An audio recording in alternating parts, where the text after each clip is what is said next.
the galaxy looks to you for salvation. Requesting advance weaponry. Stand in the way of liberty.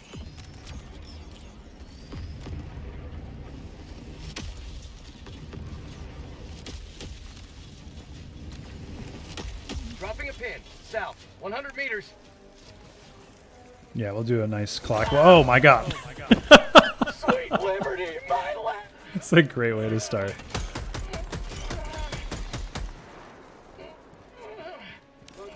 South. 50 meters. Hell divers never die. Enemy patrol. West.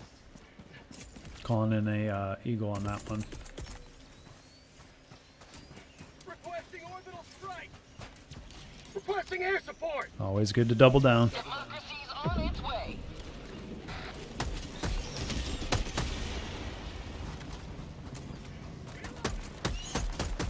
Mag's empty. An eagle never misses. Fog tunnel breach.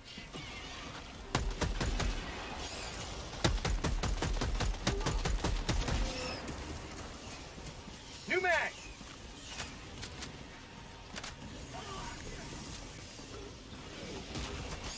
Fire in the hole. I think I got one there.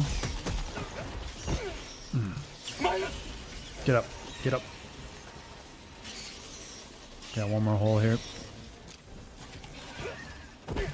Allied destroyer joining squadron, deploying Helldiver. Okay, got him. Some samples.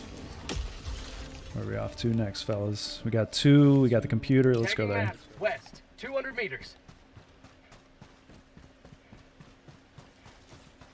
S3, do you need a stim? Advanced weaponry. I can't tell. It's like straight red.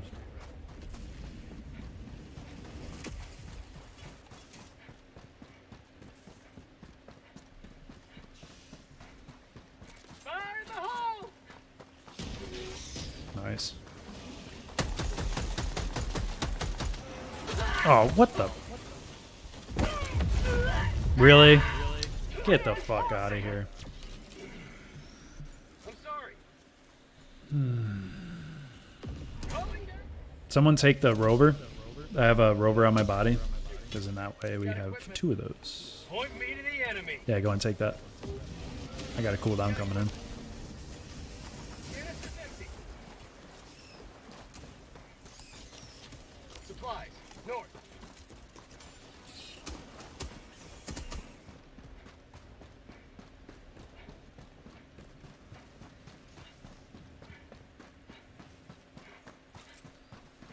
Oh yeah, we got a nice little base here. Marking location.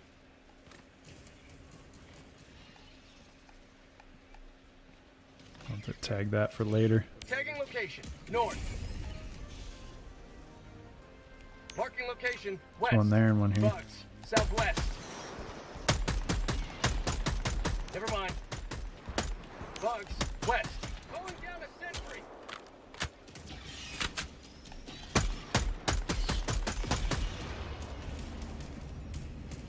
New mag. Marking location. South. On it. Last reload. Air support. Got two bug holes. We got a small one here, and then right next to it's a medium. Dropping a pin, northwest, 50 meters. Bug outpost spotted. Prepare to exterminate.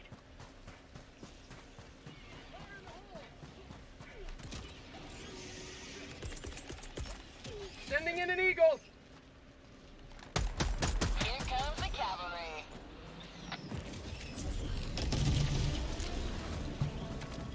Requesting air support.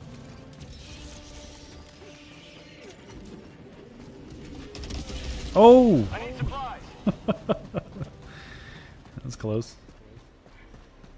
Alright, what do we have to next? I mean, we can do this. Yep, I agree. 300 meters. Tagging location. Go to M1, but I'm going to mark the nest Dropping a next pin. to it. North. Far. If we see anything on the way, let's check it out. Marking location. Northwest. Never mind.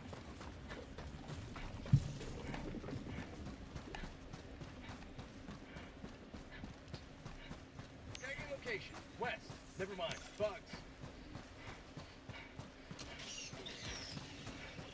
Found something.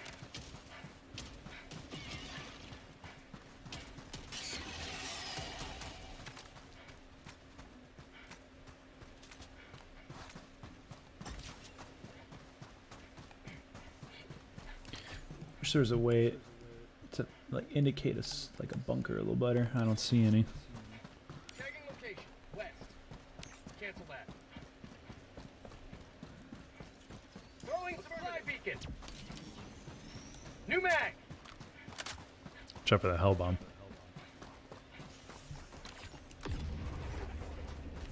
Let's do. Calling down a sentry. Oh, that bounced. Deploying sentry. That's a perfect spot. Yeah. Let's see. Throwing grenade. That's hilarious. How about a nice cup of liver tea? Reload.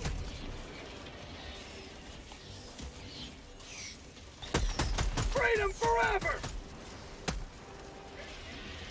Bug tunnel breach! Where are we at? Mag's empty. No.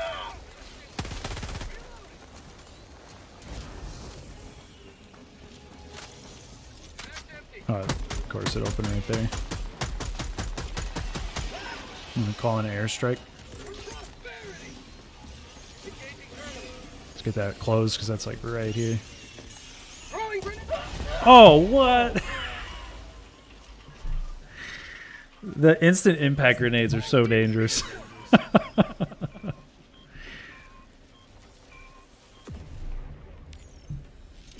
Right in the center. Come on. Democracy has landed. Reloading.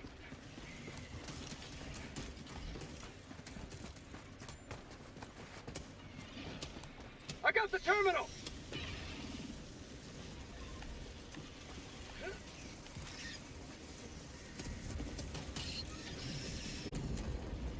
What the hell is that?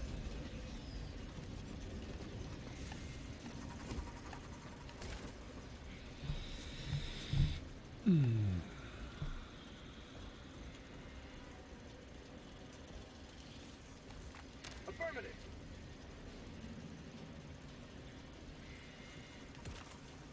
Affirmative. Feels good.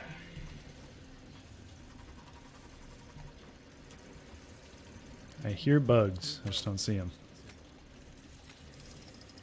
Like over here. Bug, northeast. Throwing grenade.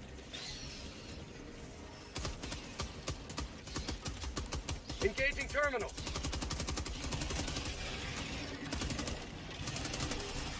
Out of ammo. Reloading. Alright, we're back up. Calling in orbital strike. If anyone wants a guard dog, right over there. Sending down equipment package. Requesting sentry. Dropping a pin. Northeast. 200 meters.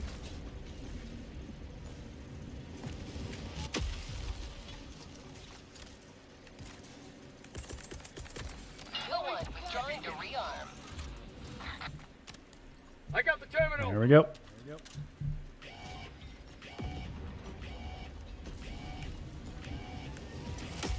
Someone give me a hug. This is a beautiful moment. That's it, my friend. Oh my! May Liberty guide your safe extraction. Gotta love it. Supplies. Bug outpost spotted. Out of Calling in ammo. orbital strike. Requesting sentry. Last reload. Got one more reload if anyone needs it.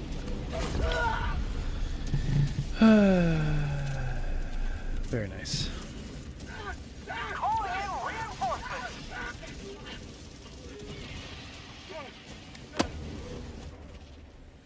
Where did we just come from? All my shit was back there. Reporting to the front.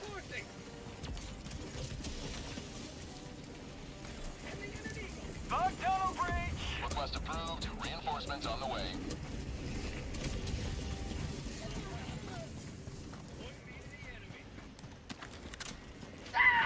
Liberty, sending an aid! Orbital inbound! Last reload!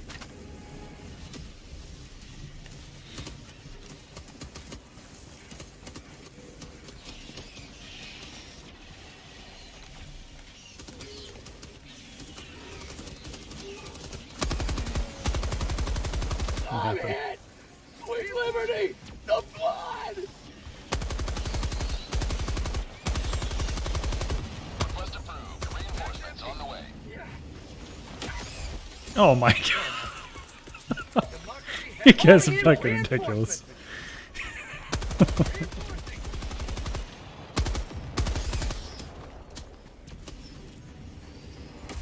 Okay, there's like so much shit laying around. How'd you like to taste of freedom? And the bug holes are still there. That's fucking hilarious. Got equipment.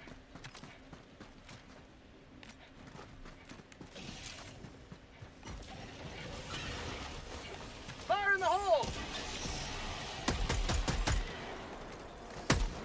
Get some! Double Get tap. some!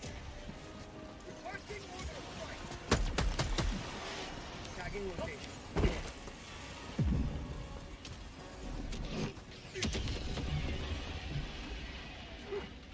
How about a nice cup of liver tea?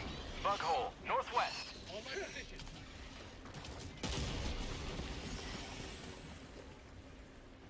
Throwing grenade! Got a mini one Tagging here. map, southeast. 100 meters. Requesting orbital strike.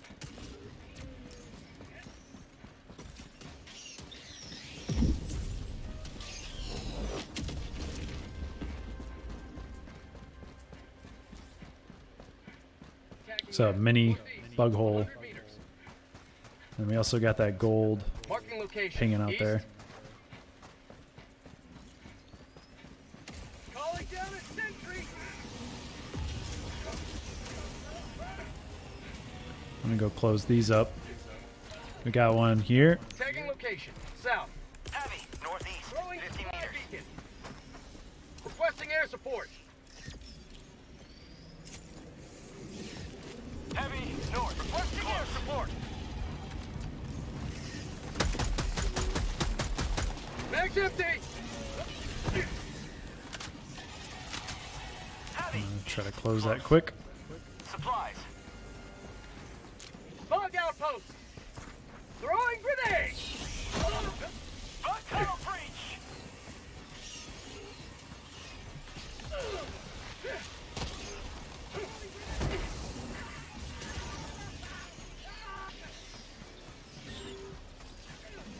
Alright, yeah, let's meet back up with T3, T4. There's too much going on Bug here. outpost.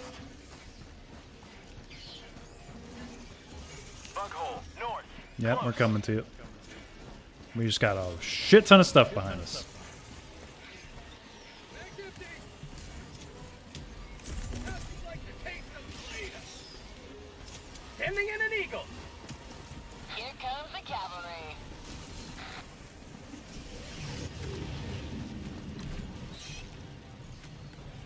We had one bug hole by the extraction and an ammo refill. And I think there's something there. Supplies. East. Far. Yep.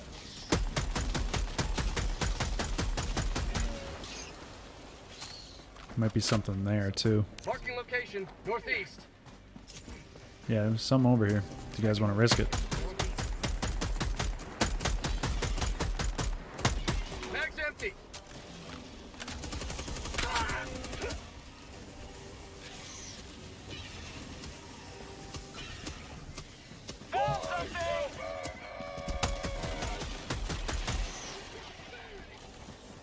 Yep, this is Tagging location, southeast. no, it's just ammo and New shit. mag. Heavy. Some samples. Southeast. Close.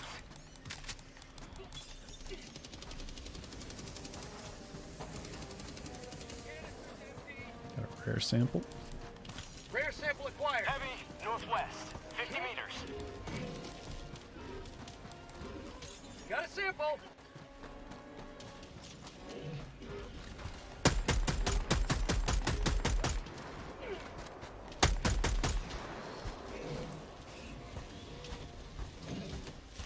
New canister. Reloading. Bug tunnel breach. Friendship vault coming. Can you highlight it? Supplies. Thank you. Friendship vault. Alright. Where'd you call the orbital? Okay. Hold on, orbital. Didn't know where it was gonna hit. I'll get that right one. If I can get over the body. Sometimes teammates make this so much harder. If someone else can get to the other side, I'm trapped behind this fucking bug. There, got it.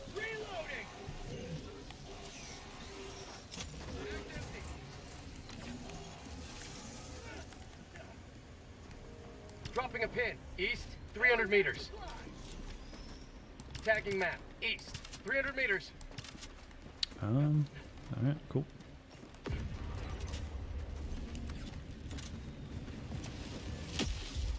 I'll take your machine gun. Supplies. Never mind. Supplies. Enemy elite. Northeast. Oh, come on. 50 meters. Today.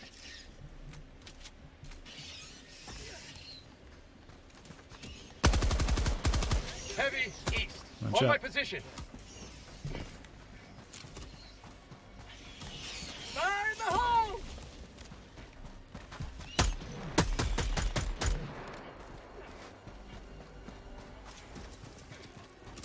Reloading!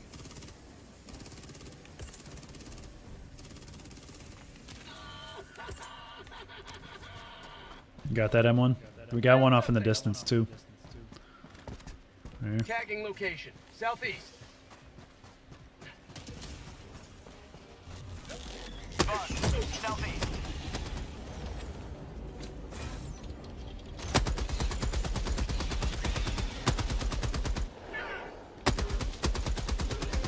Bug tunnel breach. Bugs. Southeast. Have a taste. Cover my left. Alright, I'm out. There's a... Go up Marking there. location. Big boy? I hear big boy. Bugs. West. Mag's empty. Freedom never sleeps.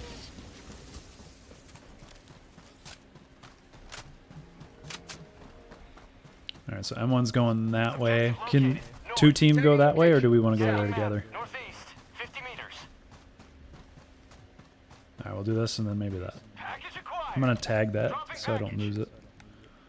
Somewhere over here. Tagging map. Southwest. 100 meters. Package acquired. Oh! Come on! You guys are killing me, literally.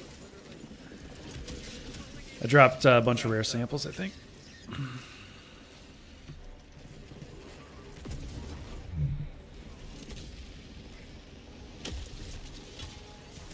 Package acquired.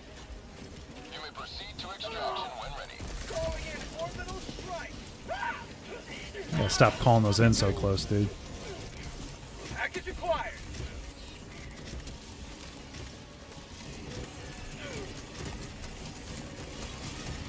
Dropping package. Package acquired.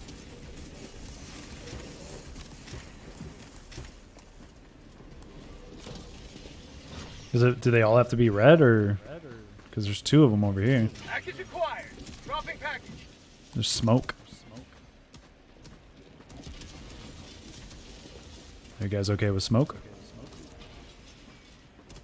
Package acquired. Mission at 20 minutes remaining. S3 this way. Marking location.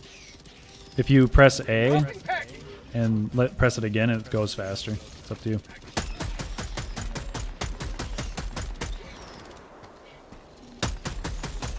Mag's empty. For drop clarity. Package acquired.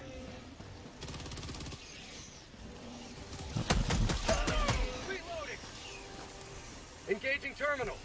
Alright, cover me while I'm trying to. Marking location. Requesting air support. Package acquired. Dropping package. Dropping a pin. East tagging location. South. Mag's empty. Requesting sentry. Tagging location. Cancel that. New mag.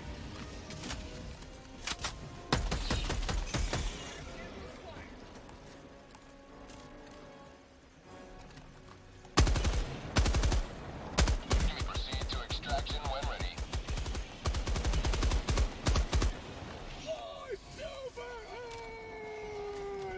Marking location. How South. far is that? It's pretty far out. Dropping a pin. South. Oh, there's also a hole there, so maybe we can just do a big circle.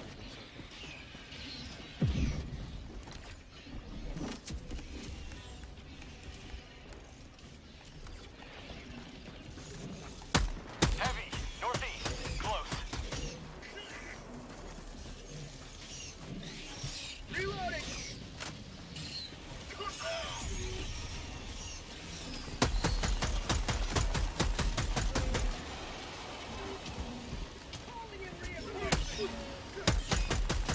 Mag's empty.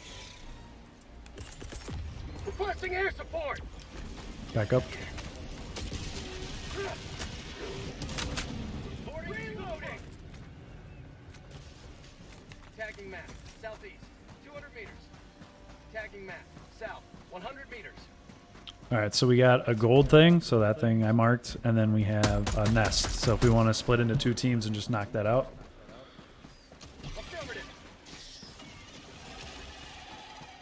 Excellent. Alright. I'm going to go to the gold beam. Oh, there's 2 gold beams.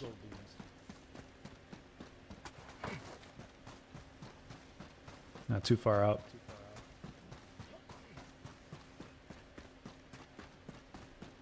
Affirmative. Bob, southwest. Yeah, I'm going to call in a strike on him. Calling in extraction. Sending in an eagle. Yeah, I'm going to shoot that one to lure him over here a little bit more. Requesting orbital strike. There we go. Bugs. Southeast. Drop something. Reloading.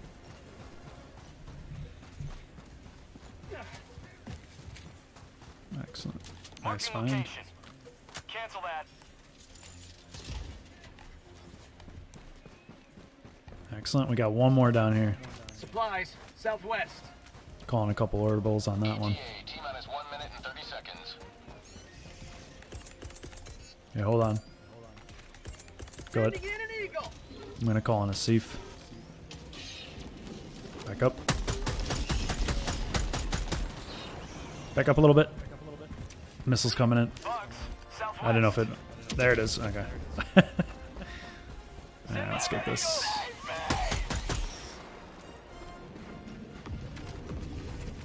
Hope someone picked up my ETA, samples. T-minus 1 minute.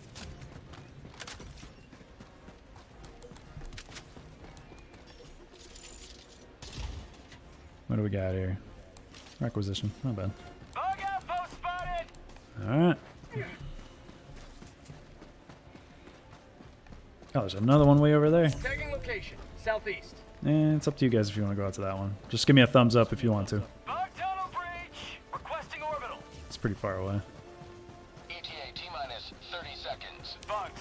North.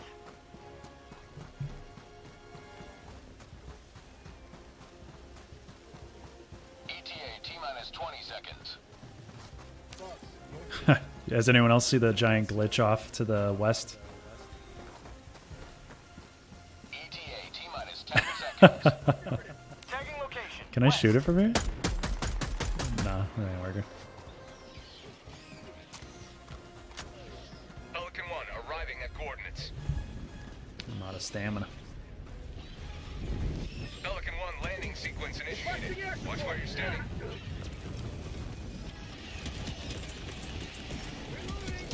Calling down a sentry. Sending down sentry.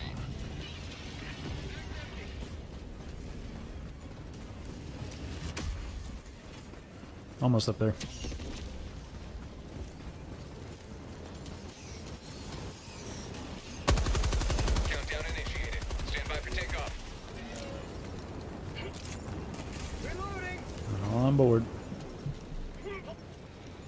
Extraction complete. Pelican 1 beginning ascent.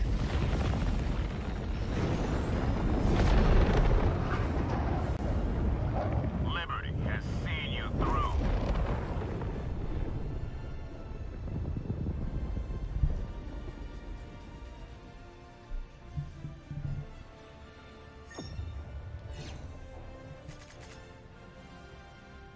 Oh, nice.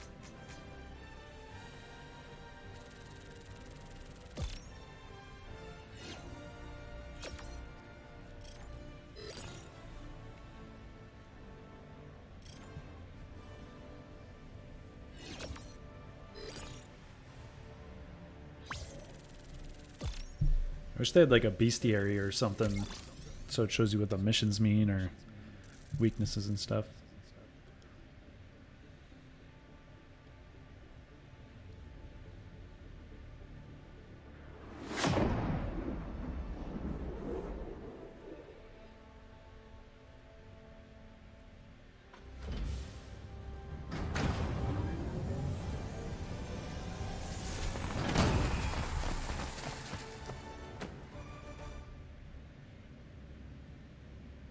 Welcome back. Democracy's reach extends a bit further, thanks to you.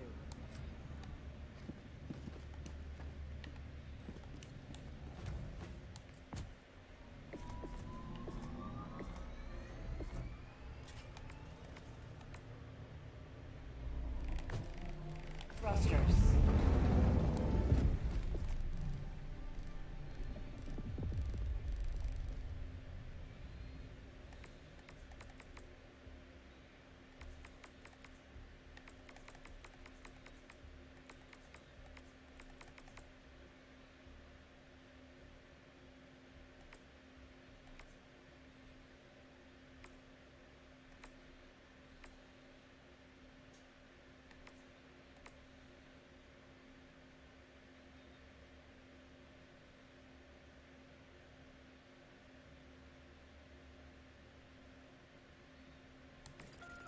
Skepticism is treason.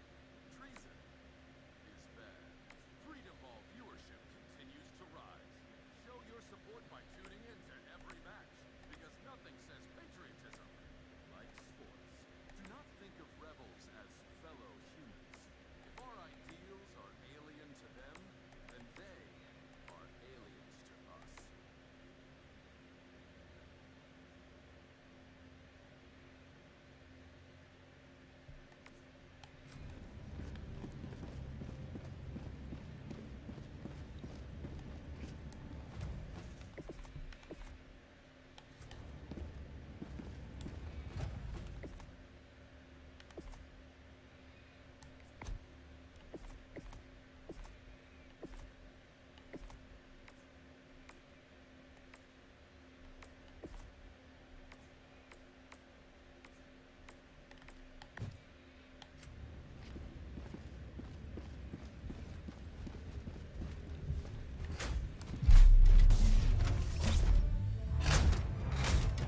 Helldivers to Hellpods. Repeat.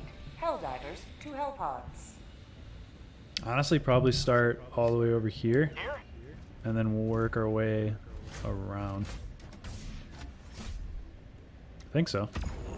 I mean, I'm talking out of my ass a little bit.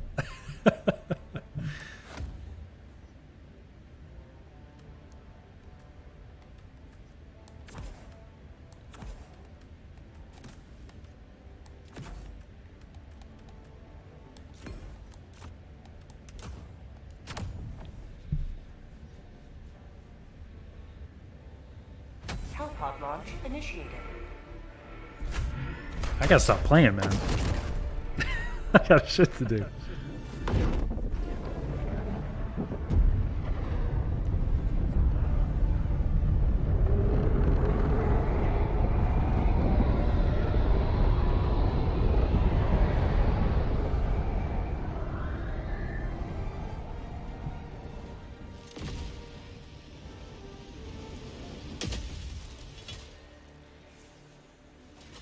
Let them come. Let them brawl. Let them face the insurmountable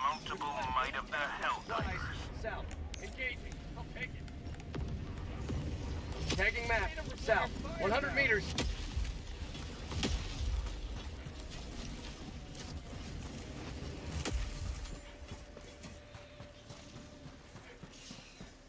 Found something. Shit, forgot the wrong gun.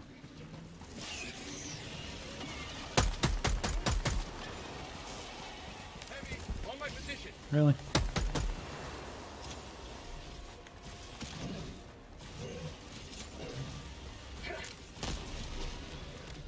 I'll get him busy. Come here, big boy. Gotta shoot your booty. Nope, nope. Face your butt the other way. This way. This way. Get that booty, fellas. Sample collected. New mag.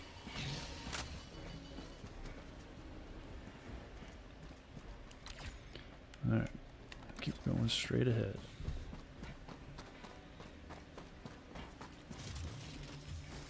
Dropping a pin. North. Far. Sample collected. Yeah, and then hopefully you T4. Do you want to go there next, or do you want to go Tagging clockwise? map. West. You're thinking 300 clockwise? meters. Okay. And I'll drop the pin on Dropping the a next pin. one. West. Far.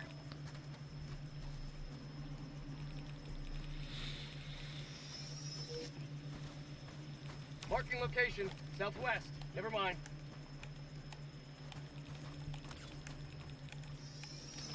Huh. Huh. Tagging location. North.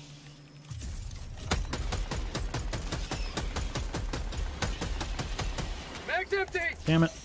Bug breach. Let's move on to the next one. So we're going for the orange one. Orange, T4, come on. You're the only one back there. Heavy. North. 50 meters. I'm calling some airstrikes on the way. Requesting air Run support. fast.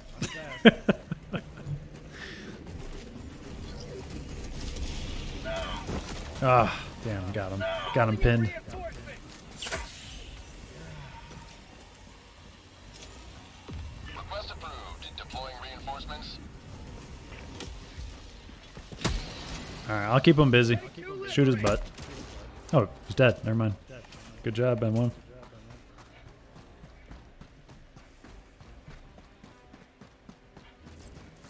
Some bugs here.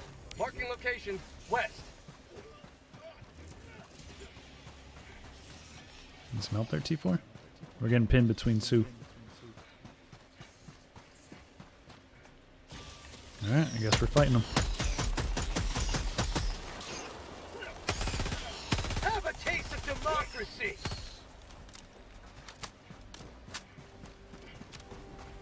So orange pin, then blue pin.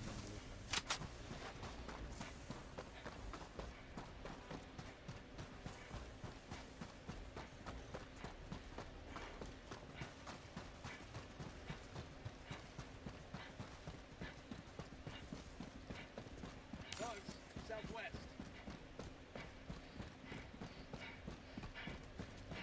Alright, light them up when you're ready.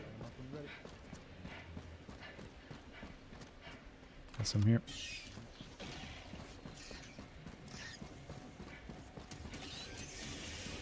Charging in an eagle. Where are you throwing that eagle? Bug outpost spotted. Prepare to exterminate. Heavy. On my position. Throwing grenade. 2 and 3. Yeah, 3 for 3. God, fucking heavies, man. T4, just focus on dodging and we'll shoot his butt if you want to lure him out since he's already on you.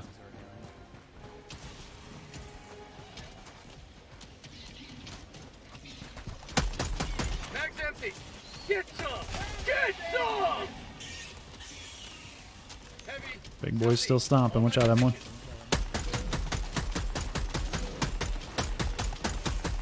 Mag's empty.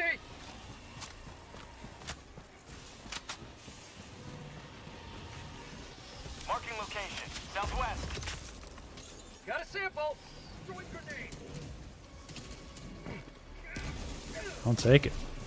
Breaker shotgun. Reloading. Keep him busy. That'll help. Heavy. On my position. Two of them? Yeah, they're M1. No, I didn't get to reload.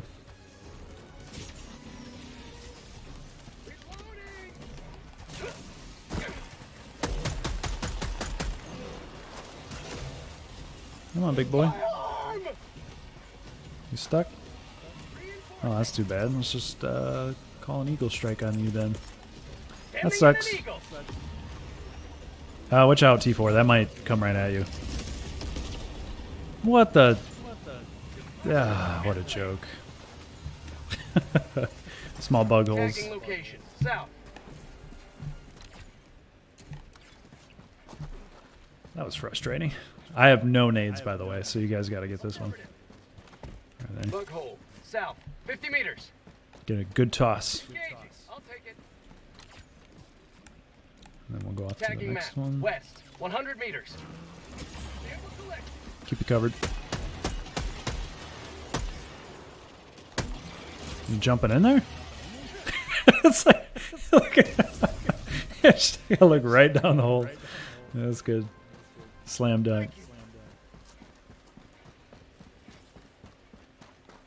Alright, next hole's right there. Bug hole.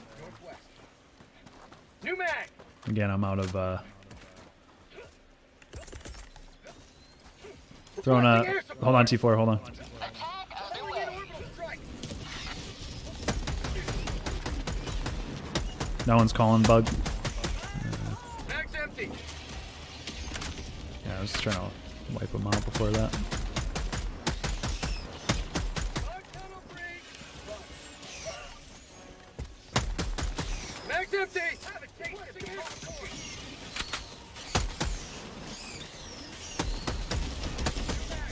Nice. Mag's empty. Reload. Mag's empty. The big boys here.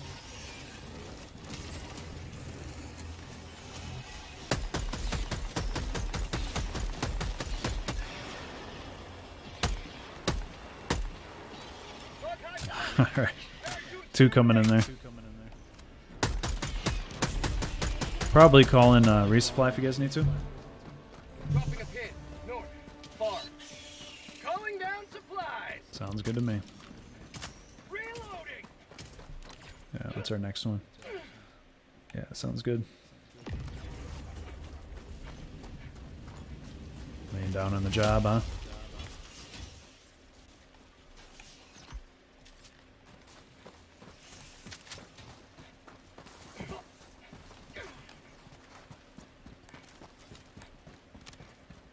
There we go, breaker's back.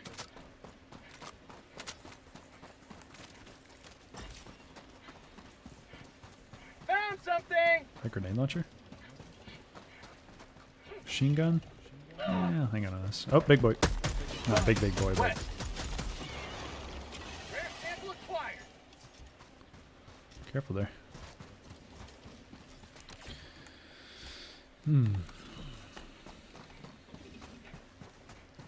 Hell bomb? Someone shoot it. Tagging location. West.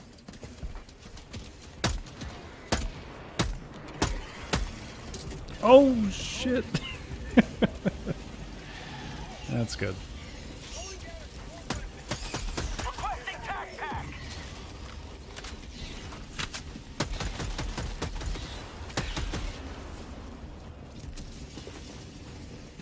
Found something. We got Supplies. equipment.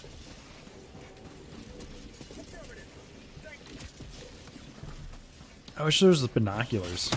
That'd be cool, because then you can like look at the map a little better.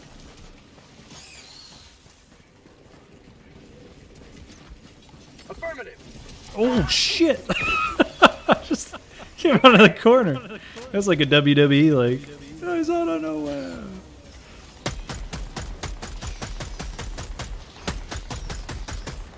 Mag's empty. Mission at 30 minutes remaining. Yeah. Plenty of time. Destroy Stalker Lair. Where's that? Oh, there's a lair behind us, guys. How do you destroy a Stalker's lair? How'd you like to taste all freedom?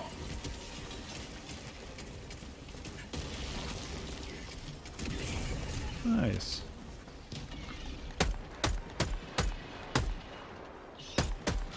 Bug tunnel breach.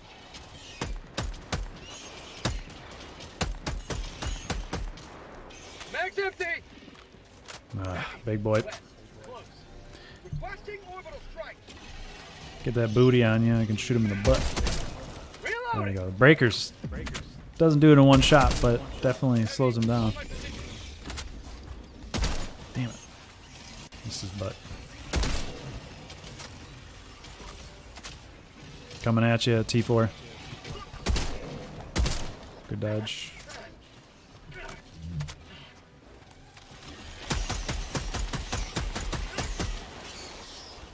Come here. Come on, big boy. Mag's empty. Oh, we missed a thing back there. Oh well. Reloading. Mag's empty. Bitch.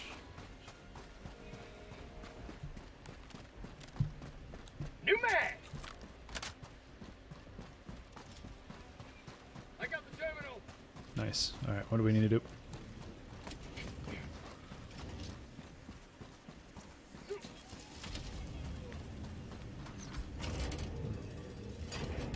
Just give me a smiley face, if that's, or a yes.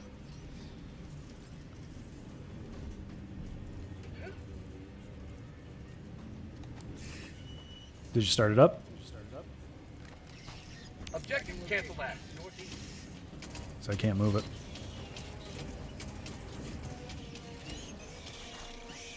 Should be good? Yep. Alright. Just give me a thumbs up when they're good.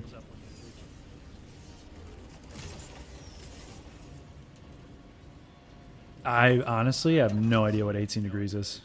180? Alright, so like this. I got the terminal. Get some. Get some. Is that a thumbs up? Perfect, awesome. Engaging terminal. Mission map updated. I was like 18 degrees, I don't know.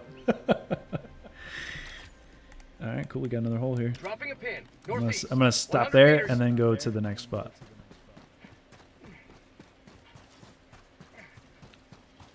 Oh, that's a big hole. This is a good vantage point too. Wonder if we can get some eagle strikes in there. Calling down objective equipment. Sending in an eagle. Yeah, not too bad. Delivering payload. Requesting air support. Tagging location. Northeast. Nice. I'm gonna call one more in. Requesting air support. Mag's empty. New mag. Alright, let's close those up. Eagle 1 How reloading. about a nice cup of liberty? Try behind you. Got it? Throwing grenade. I am out of nades. That last one kind of fucked it up. Anyone grenades? Okay, one more here. And then we got a big boy. Heavy. Southwest. On my position. If we don't have nades, we'll have to come back. Heavy. Northeast. Close. Rare sample collected. Alright, T4 will come back.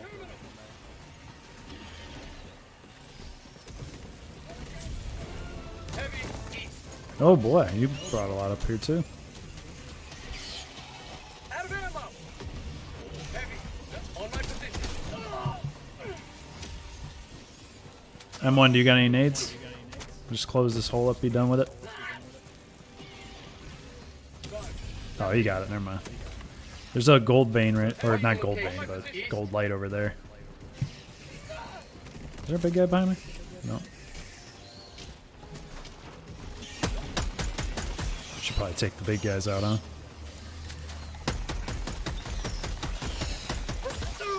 Oh man, dive. That was bad timing. Oh my god! Get up. Sorry, I'm gonna bail a little bit.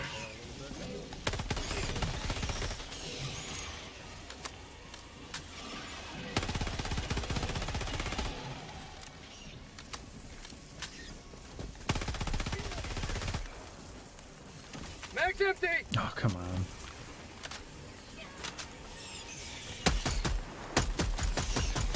Alright, where are you guys at? I got a little lost there. Heavy, northwest. Close. Mag's empty. Coming back. New mag. Bug hole, north. 50 meters. Fuck off, fuck off. Marking location. North. Never mind. Tagging location. North. What do we got here? Requisition.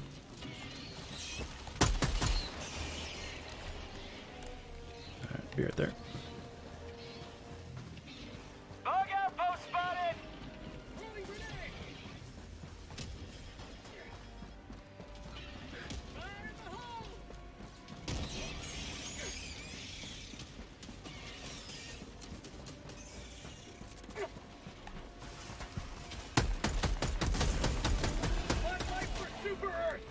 Excellent. Where are we going to now? Rare sample acquired. Going Tagging here. map. East. 300 meters.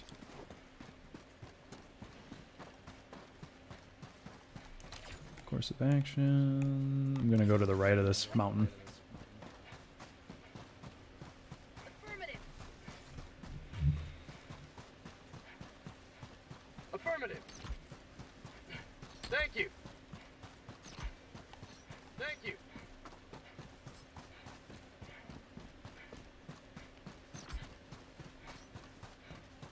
Oh, I didn't realize they have a sorry button. Sorry. I need that when I use the mortar.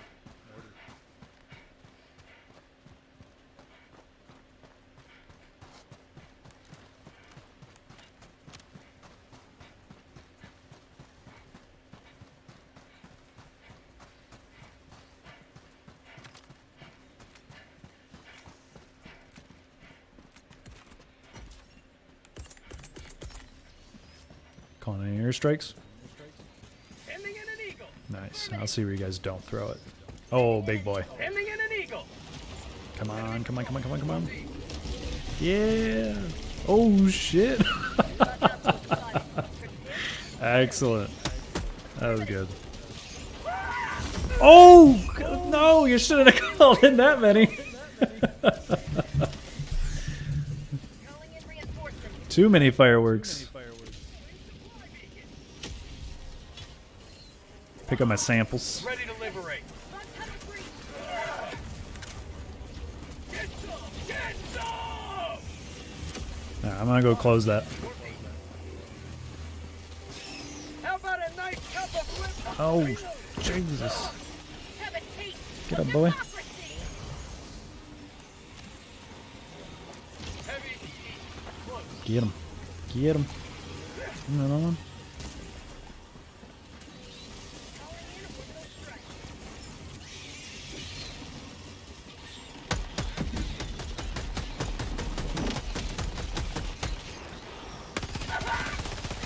Fuck off, big boy. What is blowing up around me?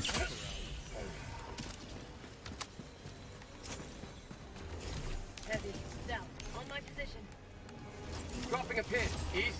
200 meters. Reloading. We do not have to go to my pin. We can go to the mountains first, and then we'll go to the pin. Mag's empty.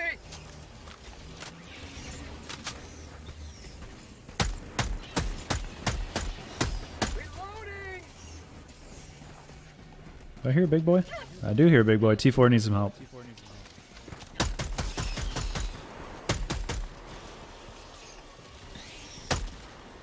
New mag. I'll get his attention. Shoot his butt. Marking location. Southwest. Cancel that. Reloading. Oh, Jesus. I didn't realize it's right there. Requesting objective equipment. Come on, bitch. You dead? Alright, he's dead.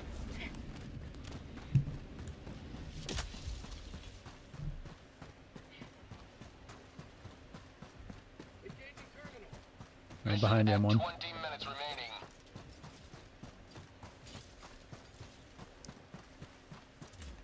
Oh, there's a lot of bugs over there. Enemy patrol. Southeast. Terminal. Oh yeah, that's right. This is like a hold mission, isn't it? Engaging terminal. Rare sample acquired. Requesting sentry. Watch out, the sentry right there. I don't want it to land on you. Might not need it, but...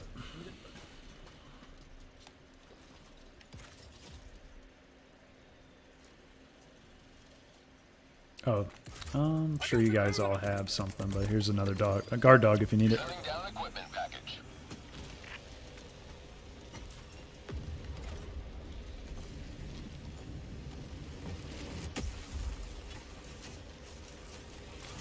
I don't feel like running all the way back for Sentry. that. Thank you. Tagging location. It's a West. gold one. Might be worth it, but might not be. So, we'll just keep moving forward. Location. West. Engaging terminal. Cancel that. Tagging location. Never mind. So, we'll go to my marker and then start heading back, I guess. I wish I didn't call the sentry down.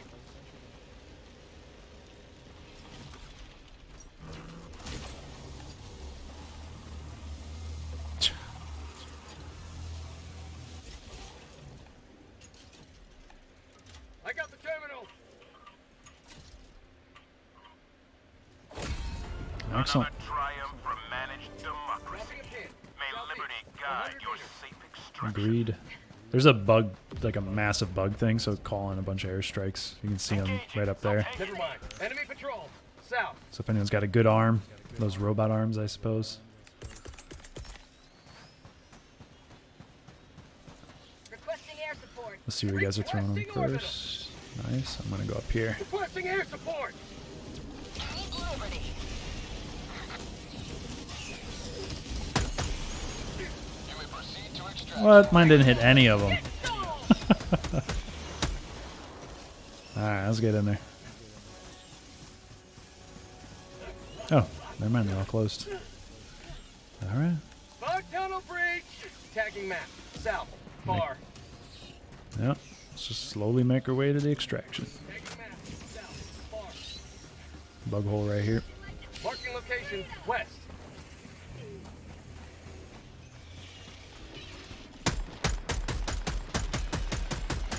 Rolling grenade. Mag's empty.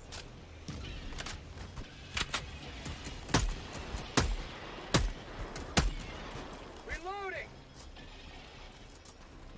Alright, T4, we're heading out.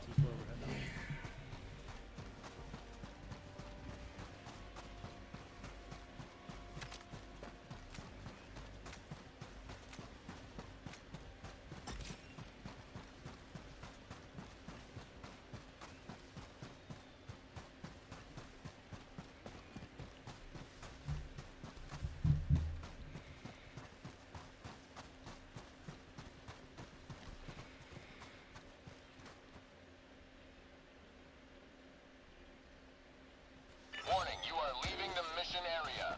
Ooh, careful where we're going there. We're right on the edge.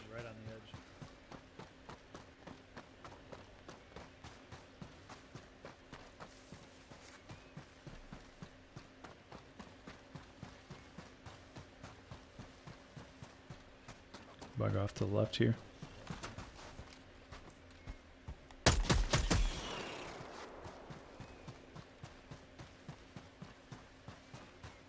Might be something here unless we already Tagging explored location. that. Southwest. I think we already explored that.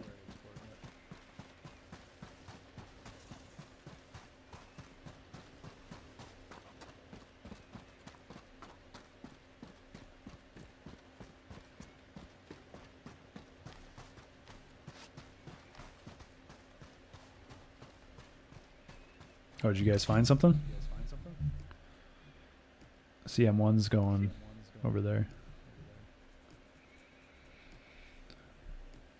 M1, you do your thing. I'm gonna go call it in, but we won't leave, obviously. Taking the long way. Okay, gotcha.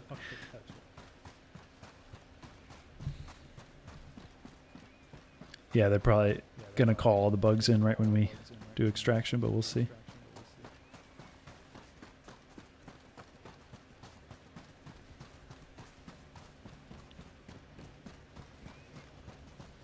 I'm gonna go see if I can get a sentry on one of these rocks. I feel like right here might be good. Calling in extraction. All you T4. Extraction See if I can get one right Calling here. down a sentry. Oh, it bounced. Son of a bitch. Deploying sentry. I forgot that they put the rocks. Well, hopefully something spawns over there.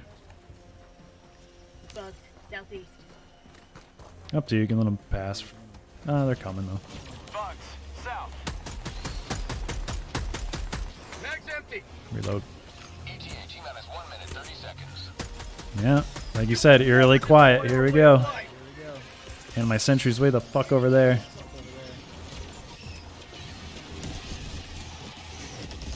Oh, Jesus. That was too close. Sorry, bud. Get some! Get some! Right on target. Sending in Another one ammo. up. Well, I guess my sentry's getting some work over there. Last reload. ETA T-minus 1 minute.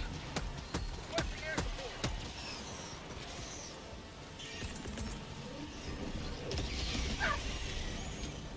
Got more?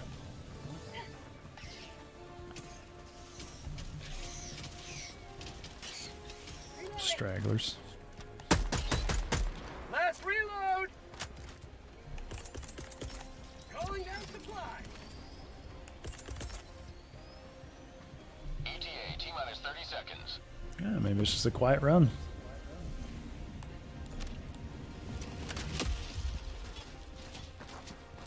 ETA T-minus 20 seconds.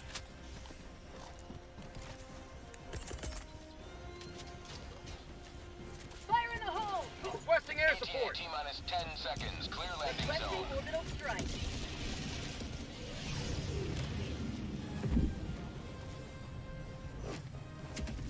This is Pelican 1. I have visual on the extraction zone. Destroyer for resupply.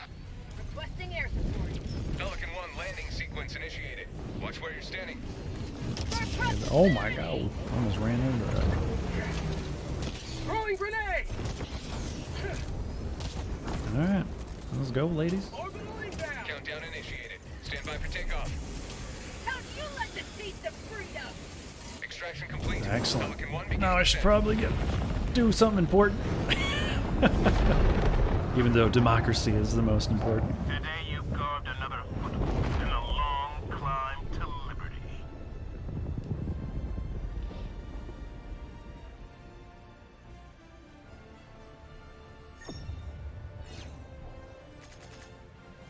That's what I'm talking about.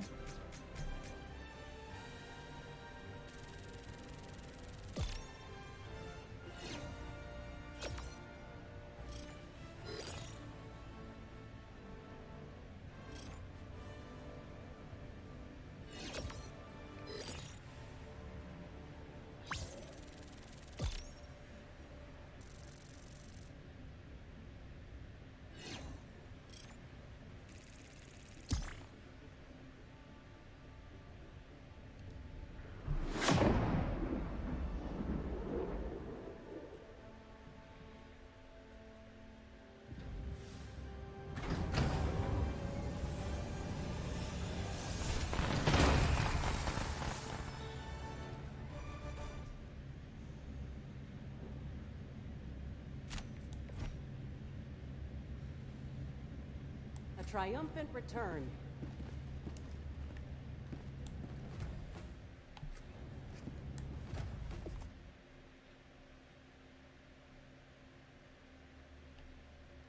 Never have too many heroes fighting for peace.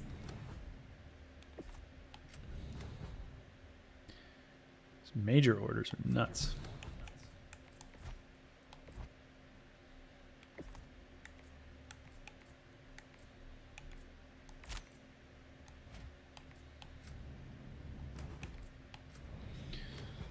Good hunting, gentlemen. I'm out.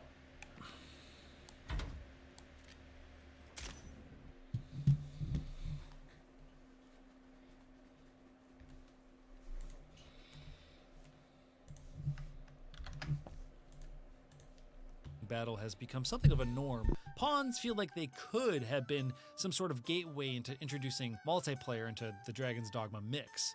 However, I feel like the addition of multiplayer would mean vying for other players' attention or a lack of focus on a sole objective.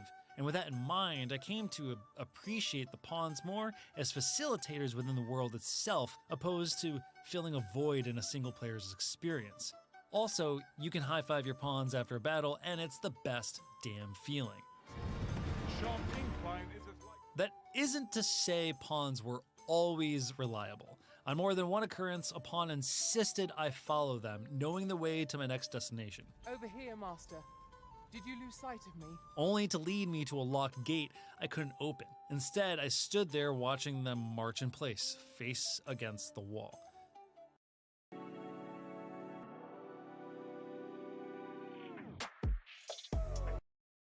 I was assured that the preview I was playing wasn't the final build of the game, so there's still time to iron out those scenarios. It was a small hiccup in a world that was absolutely packed with things to get distracted and lost in, and it took no time to get pulled in 10 different directions. While I explored, pedestrians would grab my attention to tell me a story, give me insight on town gossip, or even information that could assist me on a quest.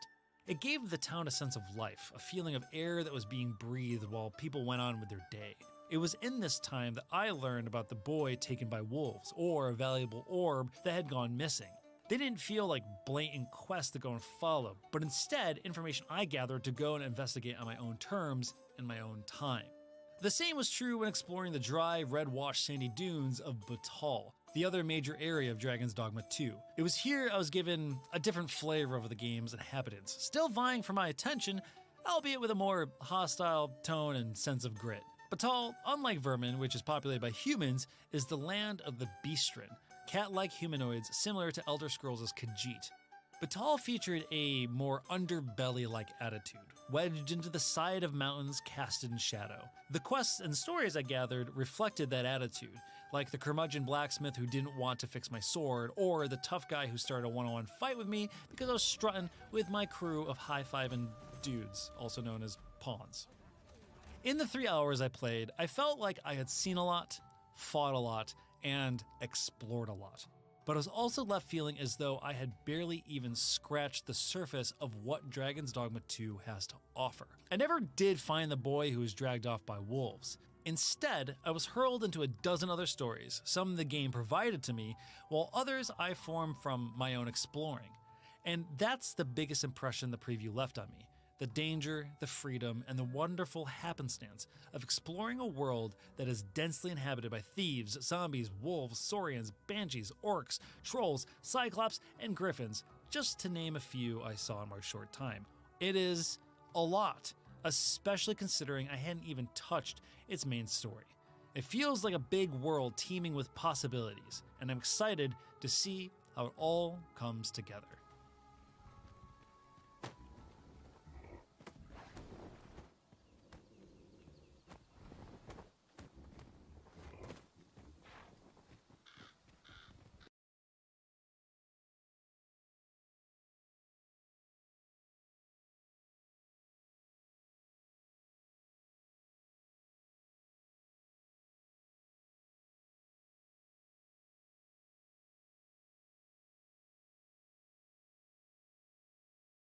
I guess I can tell you guys, I probably am actually not supposed to say this, but I'm gonna say it. I think that there's gonna be like a way for me to like make a pawn in like Dragon's Dogma 2, like before the game comes out, and then you guys might be able to use that pawn. So like that's what it's gonna be. Yeah, I don't know if I'm supposed to say that or not, but I just watched the video. It's just getting me excited, and yeah, it's really just gonna be in a few days. So yeah. So apparently a lot of people, basically every content creator and every person on the internet except for me got a chance to play Dragon's Dogma 2. Yeah. I wasn't sure what to expect from Dragon's Dogma 2. I have Dark Arisen in my Steam library and a paltry 70 minutes of game time that is likely going to increase in the coming weeks. But while I may be inexperienced compared to those already aware of Dogma's greatness, I can safely say that my preview session broke my hype meter. I cannot wait to play more. Fuck yeah. After being dropped, I'm really hoping this will be a 500-hour game.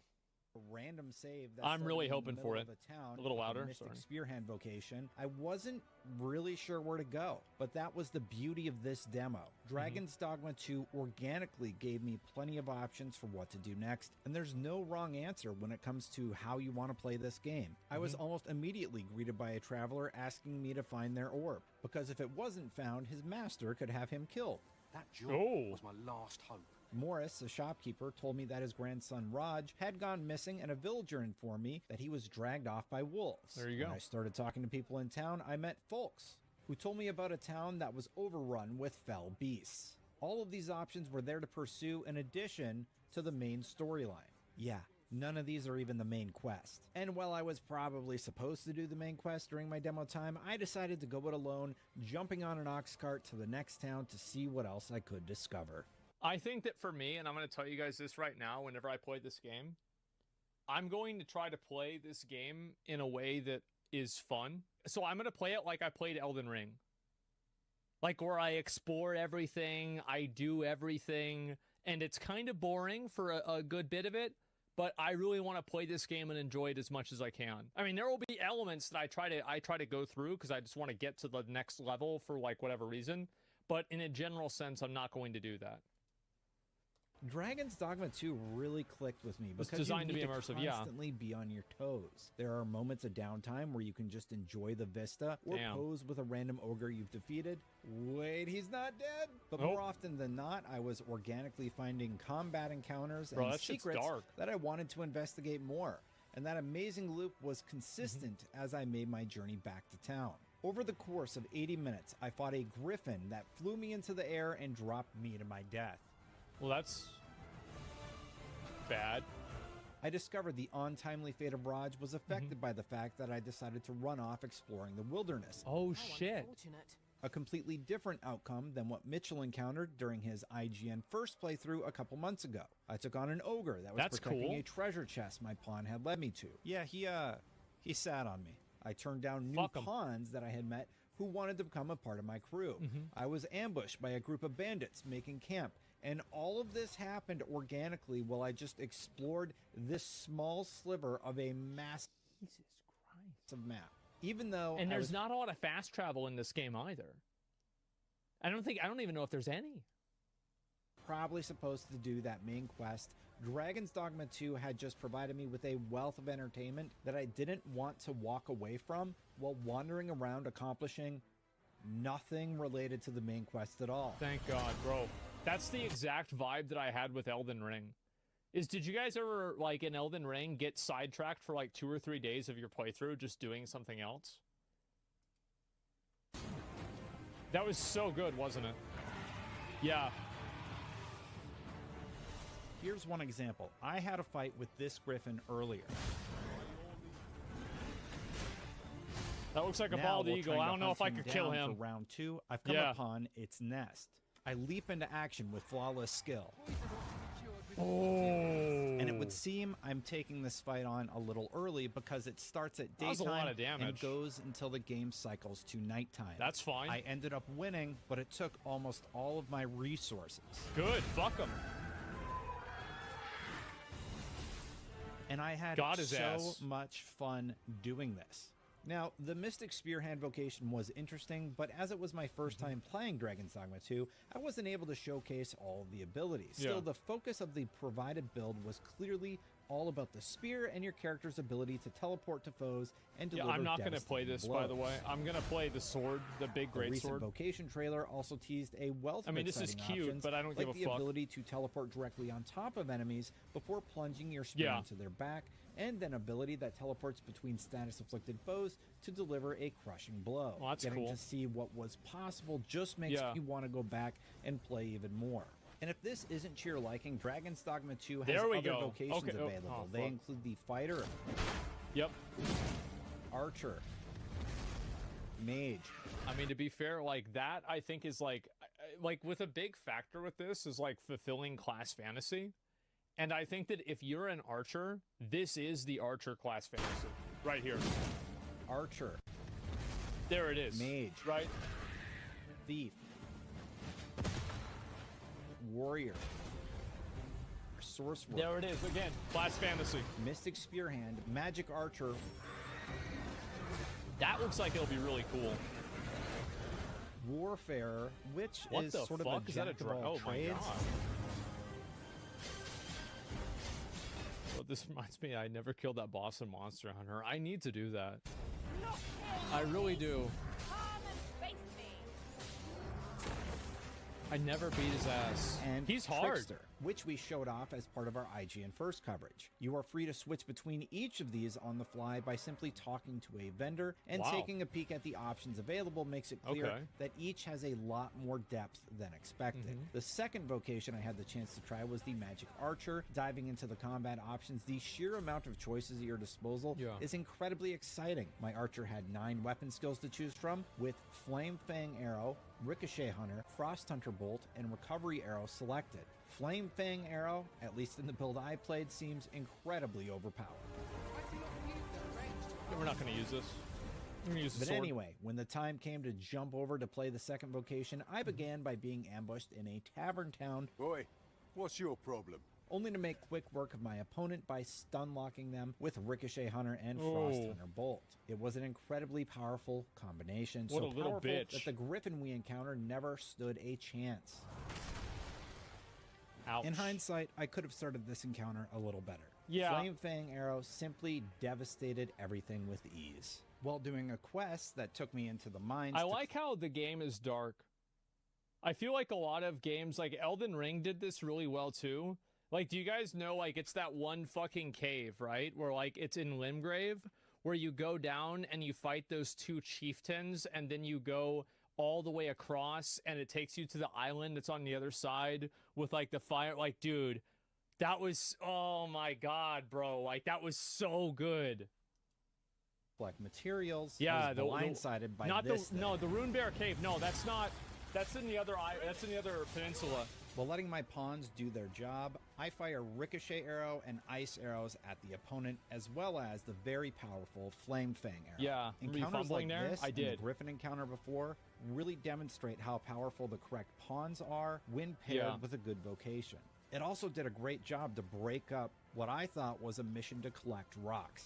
This was constant throughout my playthrough. This is and badass. I love how the game just keeps you on your toes all the time.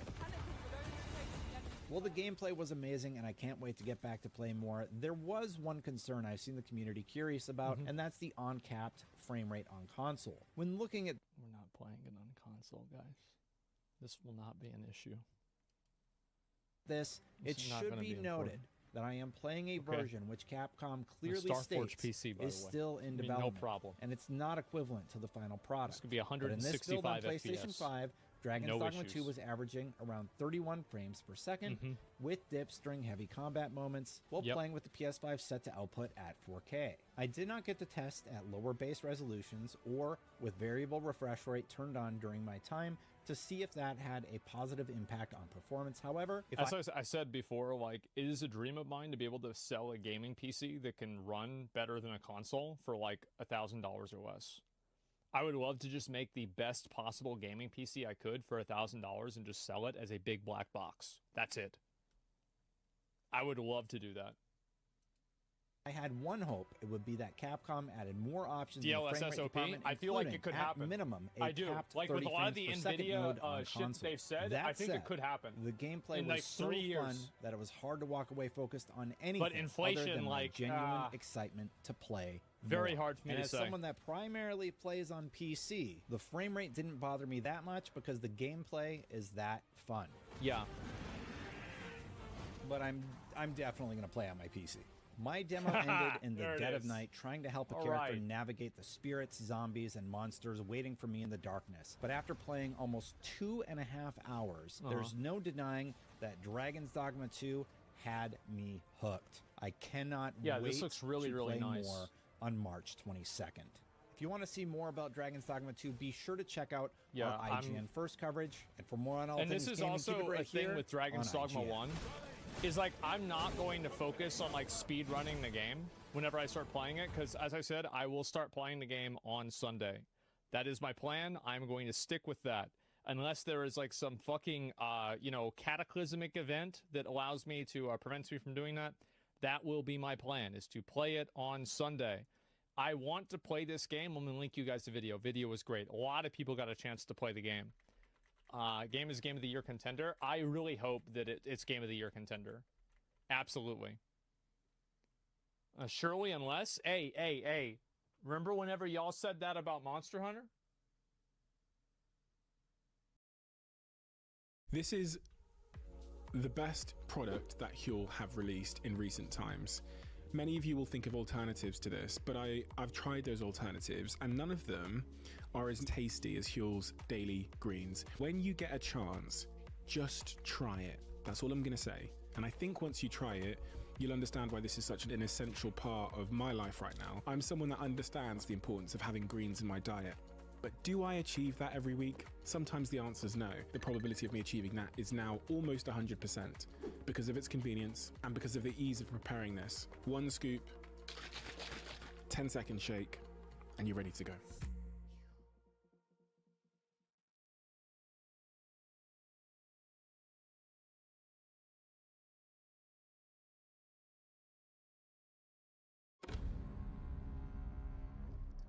What's that for?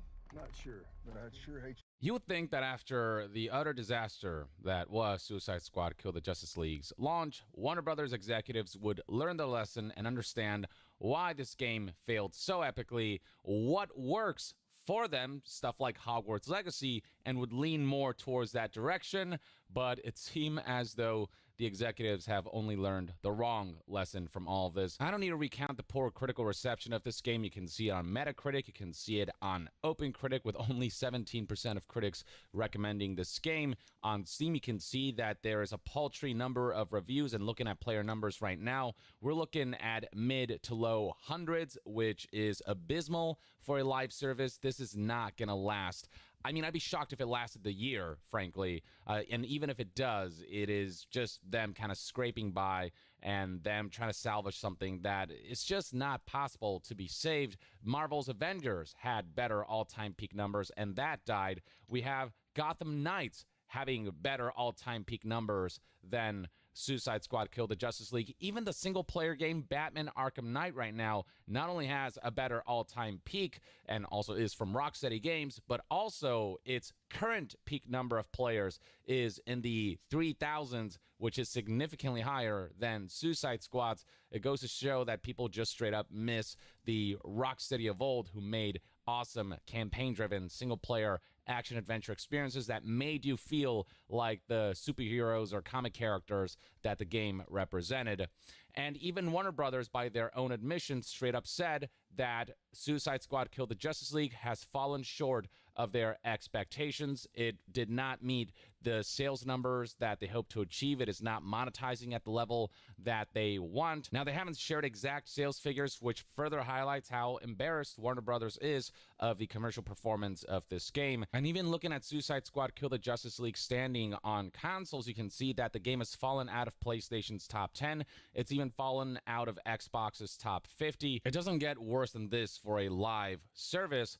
In stark contrast, you have something like Hogwarts Legacy, which was just a video game, and it went on to do tremendously well, and a lot of people genuinely enjoyed that experience because it was created with the purpose of sort of immersing you in the world of Harry Potter, in the world of Hogwarts. It wasn't created as a monetization machine. First and foremost, it was made to be a great campaign experience that was not disrupted by shady monetization tactics that disrupted the gameplay flow, the rewards loop and progression loop and all these things. They created an experience that fits the IP and that sort of purely retains the essence of what this game can achieve at its full potential, rather than kind of taking IP and making it into a genre that doesn't make a whole lot of sense for it. Turning Suicide Squad Kill the Justice League into a generic live service looter shooter just completely diminished the game's identity and the character's uniqueness and the like. And I think that had a drastically negative impact on the overall experience. But the lesson that Warner Brothers took away from all of this, or specifically Warner Brothers Discovery gaming boss JB Perrette, who spoke recently during a Morgan Stanley speaking event, was that the AAA games landscape is just too volatile, and therefore they need to transition more into live services, free-to-play, and mobile experiences. Here are some of the quotes that were relayed by this executive. He said, "We're doubling down on games as an area where we think there is a lot more growth opportunity that we can tap into with the IP that we have and some of the capabilities we have on the studio, where we're uniquely positioned as both a publisher and a developer of games. Rather than just launching a one-and-done console game, how do we develop a game around, for example, a Hogwarts Legacy or Harry Potter that is a live service where people can live and work and build and play in that world in an ongoing basis?" See, this now makes me deeply concerned for Hogwarts Legacy 2 and the direction that it might go in and the kind of greedy corruption that might seep into its design. Another portion of Perret's statement was transcribed by PC Gamer here. Scrolling down, you can find him saying that our business historically has been very AAA console based. That's a great business when you have a hit like Harry Potter. It makes the year look amazing, referring to Hogwarts Legacy. And then when you don't have a release, or unfortunately we also have disappointments, we just released Suicide Squad this quarter, which is not as strong.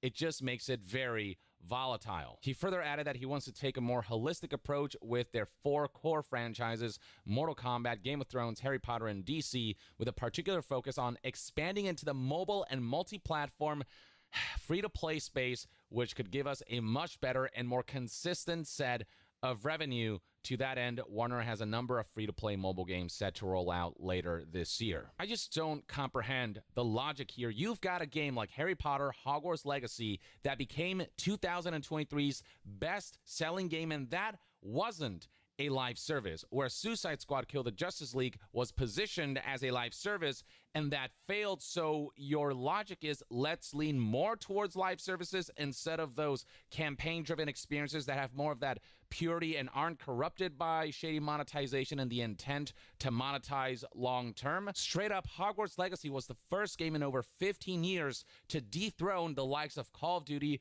or a Rockstar game when it comes to sales, achieving a total sales number of a whopping 22 million copies sold by the end of 2023. That is a massive success. And it wasn't just the Harry Potter IP, the Harry Potter name, that carried this game's sales. We have seen games like Marvel's Avengers, which carries the seminal Avengers IP name, flop, and we've also seen past Harry Potter releases sell nowhere near as much as Hogwarts Legacy. The reason people bought Hogwarts Legacy to the extent that they did, the reason it sold so well, was because both it had that IP name, but also it was a high quality game that represented Hogwarts and the world of Harry Potter in a way that hasn't been realized before. The fidelity of just the graphics and the visuals and the environment, combined with the gameplay and the way you kind of really felt like you were inhabiting this world that, you know, lives in the hearts and minds of so many people. And a big part of that had to do with Hogwarts Legacy not being positioned as a live service game, but rather something that was just a neat, tight campaign package that was not wholly corrupted by this intent to keep this game going forever. It had a beginning, middle, and end. It was an enjoyable experience. It wasn't something that way overstayed its welcome or completely disrupted its rewards and progression loop by trying to stretch it out in a way that didn't feel natural and in a way that made the experience overly grindy or just overly drawn out. It was just the package that it was meant to be, and the developers created something that really appealed to a lot of people because they weren't trying to artificially extend the lifespan of this game or trying to artificially find ways to kind of insert issues in the game that you could only essentially resolve by paying for the solutions, by paying for the conveniences that these kind of microtransaction stores tend to sell. Hogwarts Legacy was by no means a perfect experience, but it is without question the best Harry Potter game we have gotten, and they did so at a AAA level, at a high budget level, where this felt like a really meaty and substantial game. It didn't feel like it lost its identity along the way through development because of certain mandates in regards to how this game had to be monetized or how it had to be maintained as a long-term thing. The only thing that is volatile about AAA games is the way they're managed and the way they're budgeted, combined with the mandates that are behind them. If you let the developers cook, if you let them make the best game possible that prioritizes fun above all else while leveraging just the fame of your IPs, you get something like Hogwarts Legacy. Whereas if you take an IP like Suicide Squad and corrupt it with generic live service looter shooter mandates that make the game lose its identity and make it lose its potential, you get a failure like Suicide Squad Kill the Justice League, where word spreads about the fact that this game is just not it. I mean, there are some short burst moments of fun to be had with the game, but overall its campaign disappoints, its end game disappoints. As a live service, it disappoints. As a looter shooter, it doesn't do anything extraordinary. There are much better looter shooters out there, and compared to Rocksteady's past endeavors, Suicide Squad comes nowhere close to having that kind of seminal impact that something like the Arkham series did. So instead of concluding that the solution now is to lean more towards live services and free-to-play and mobile and all of the things that made Suicide Squad fail critically and commercially, why not lean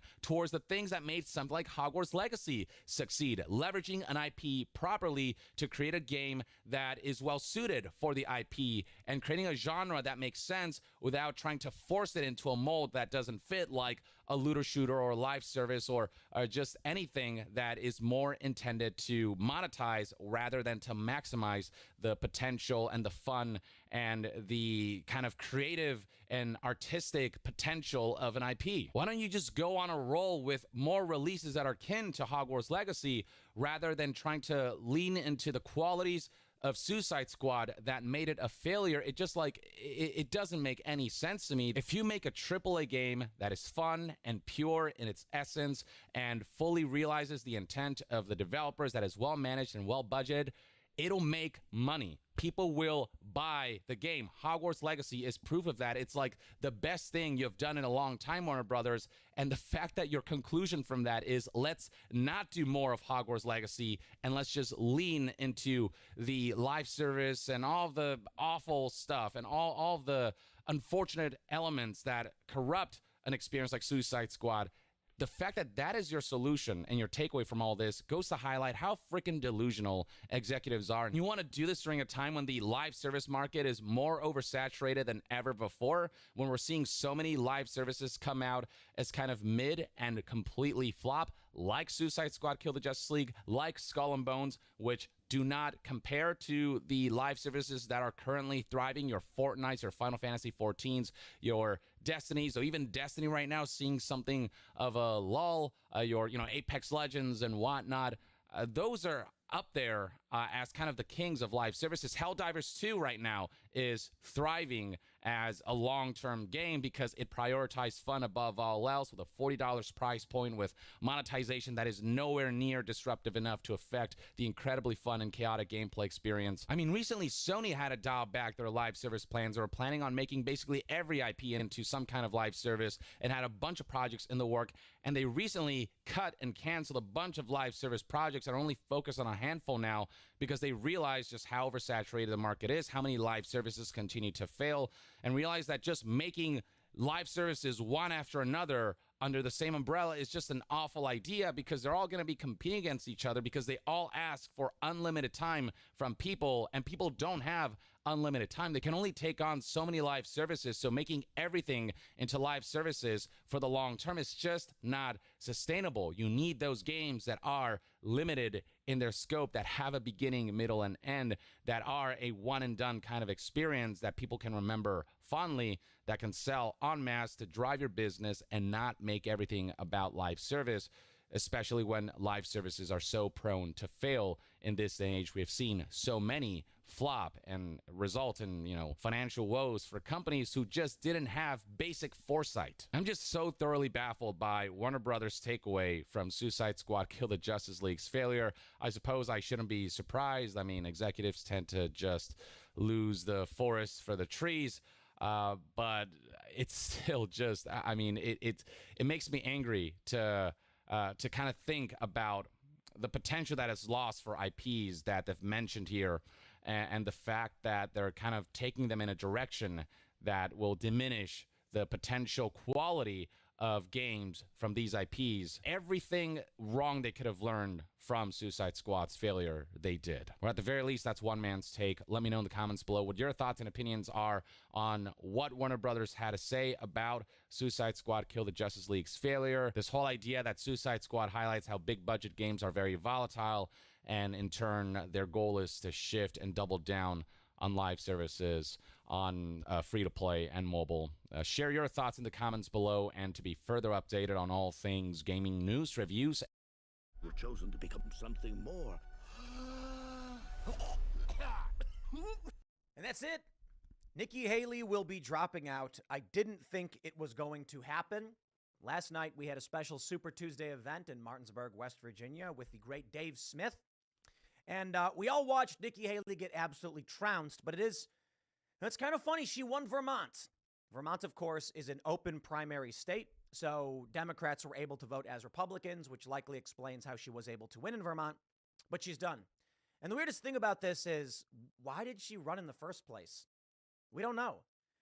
Last night, as we were watching Trump basically win every single state, which we all knew was going to happen, I was asked, and the question was asked to everybody, do you think Nikki Haley will drop out after this? And I said no, because she should have dropped out a long time ago. There's no reason for her to be in a race she can't win, but she was sticking around. Well, sure enough, first thing in the morning, Wall Street Journal has dropped this story: Nikki Haley to exit Republican presidential race.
I swore to protect this island with my life. But now the Mongols have stolen our home, killed our samurai. I will kill them all.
I sacrificed everything for my people. And I would do it again.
Tired of waiting months to get the team you need?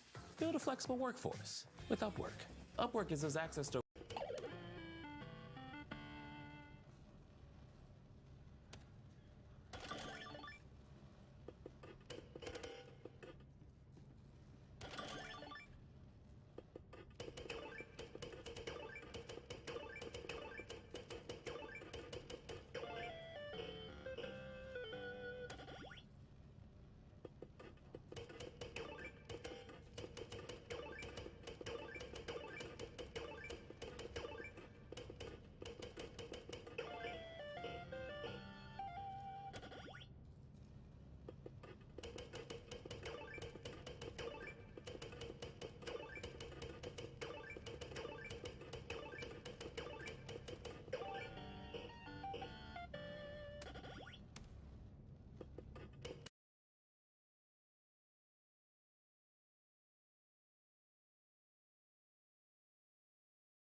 The co-founder of Sweet Baby Inc. proudly explains the method that she uses to force bosses at game studios to censor, alter, and diversify game projects she feels are problematic, terrify them, aka threaten them with the anger of the cancel culture mob. Okay, let's listen to what's said. If you're a creative working in AAA, which I did for many, many years, put this stuff up to your higher-ups, and if they don't see the value in what you're asking for when you ask for consultants, when you ask for research, go have a coffee with your marketing team and just terrify them with the possibility of what's going to happen if they don't give you what you want. Right, and so let me explain really what that terror is.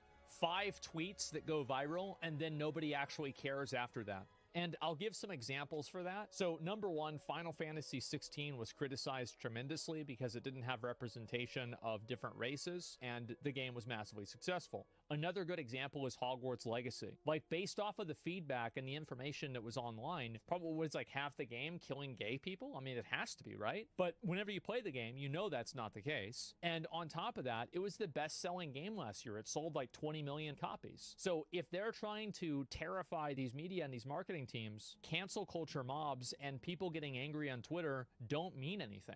It's just completely vapid garbage. It's vapid hot air. There's like a genuine value that you can impress upon them, both ethically and financially. You could say this is important, and it's also...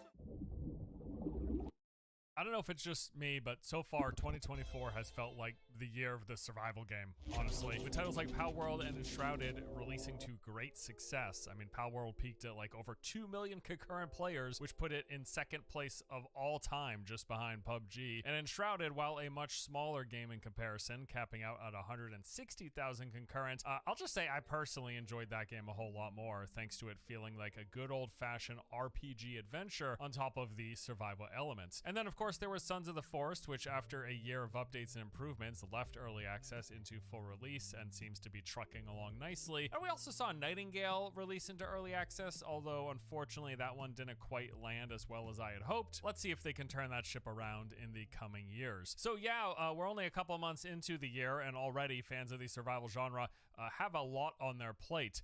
Well, strap in, because there's another contestant stepping into the arena with the hopes of being crowned the best new survival game of 2024, and that is quite a tall order given, as I just went over, all of the great games that we've seen thus far. I'm talking about Dune Awakening, the open-world survival sandbox MMO being developed by Funcom. This is a studio that is quite established in both genres this game is dipping its toes into. Their MMO lineage goes all the way back to 2001 when they released Anarchy Online, followed by Age of Conan and The Secret World in subsequent years. And then of course they've got their survival game, Conan Exiles, which launched in 2018 and is probably the studio what they're best known for, as well as being their most successful release. Funcom has stated on numerous occasions that with Dune Awakening, their hope, their goal is to take the past 20 years of experience in both of these genres and bring them together in what they are hoping is their best game yet. And yeah, I am hoping for that too. I've been keeping a close eye on this one since it was announced about 2 years ago, and news really has been ramping up recently. Beta testing, we know, is currently underway. Things are going well, at least according to the developer, and it looks like they are still on track to release the game later this year. On the surface, when you take a look at its features and planned content, Dune Awakening does sound like a pretty promising premise. Beyond the basics of what we have known and covered in prior videos, they recently held a 30-minute showcase providing a whole lot more detail and some gameplay footage. They're describing this game as their take on survival in an open-world sandbox while harkening back to the days of traditional MMORPGs. For the survival elements, these will include the traditional beginnings of starting out with nothing and then venturing out to gather the things needed to survive. You'll be collecting water from plants and bodies to stave off thirst, keeping in the shade to reduce water consumption, avoiding or engaging with enemy NPCs as well as other players, collecting loot, and even taking shelter from its deadly sandstorms. Then of course there is going to be crafting. You'll be gathering resources, various forms of stone, plants, and metals, which you will then use to build up an arsenal of weapons, gear, clothing. There's base building and even vehicle construction. You'll go through the typical survival loop, starting out with nothing, gathering the basic resources to craft basic tools, then build basic crafting crafting stations, which lets you progress into the next tier to gather better resources, to craft better tools, so on and so on and so on. As for the game's MMO elements, well, for one, they've said that servers will be supporting up to thousands of players simultaneously and will feature endgame that's centered around this large-scale combat with groups of players split into various factions, all fighting for resources and what they are calling all-out ground and air warfare, combined arms, similar to what you see in games like Battlefield or PlanetSide. You'll have people running around on foot doing shooting, melee, casting abilities and stuff, and then people in various ground and air vehicles coming into the fray as well at a massive scale. For the game's combat, it is a third-person action shooter type of a game. You'll pick from a wide array of crafted weapons, gadgets, vehicles, gear, and abilities from different great schools of the Imperium, which is basically the Dune's universe's take on magic systems. This will also be tied into various progression and leveling systems where you unlock new abilities with time. So what they've said is that when you make a character, you will select who your mentor is, and this is sort of like picking a starting class. It's going to determine the abilities you begin with, and then as you play, you level up, unlocking new skills along the way. But then also out in the world, you're going to find various trainers who have their own abilities, and they will teach these to you after you complete certain tasks for them. So after you do a couple of quests or build up their reputation or something like that. In terms of the game's overall combat, they refer to it, I mentioned it a moment ago, but they're calling this combined arms. It consists of some combination of melee, ranged abilities, and vehicles. Each of these elements players can utilize at various times in combat. They can specialize in them. You can specialize in being a melee character with melee focused abilities, ranged, scout, etc. There's going to be a lot of kind of specialization within the different roles that you can fulfill. And the game's world, combat plays a big role in it. You know, you start off with little, you go out, you adventure, take on some PvE threats. Eventually you'll find yourself in PvP scenarios. The world is going to be divided into multiple separate sections, which can be boiled down to safe areas and hostile regions. And in those hostile areas, you'll of course find highly valuable resources and loot, but at the same time, it's going to be full-on, all-out PvP, and they've even mentioned that friendly fire exists in the game, so you best be careful where you're pointing that gun. Another big part of the Dune game is going to be the environment, but then also the large creatures within them, and I'm explicitly talking about sandworms here, because besides other players and factions of enemy NPCs, sandworms exist as this omnipresent threat while playing the game. They are drawn by player activity and especially alerted during combat. They have actually referred to this, their implementation of sandworms, as a tension mechanic that forces players to think about their actions for fear of drawing the worm's attention, because there are two things to keep in mind. Thank you, Agent State Farm. Like a good neighbor, State Farm is there. Cut! It's neighbor. That's what I said. Neighbor. Getting closer.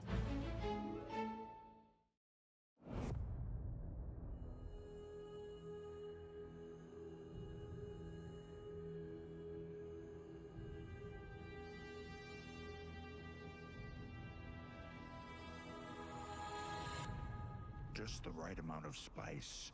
Oh. You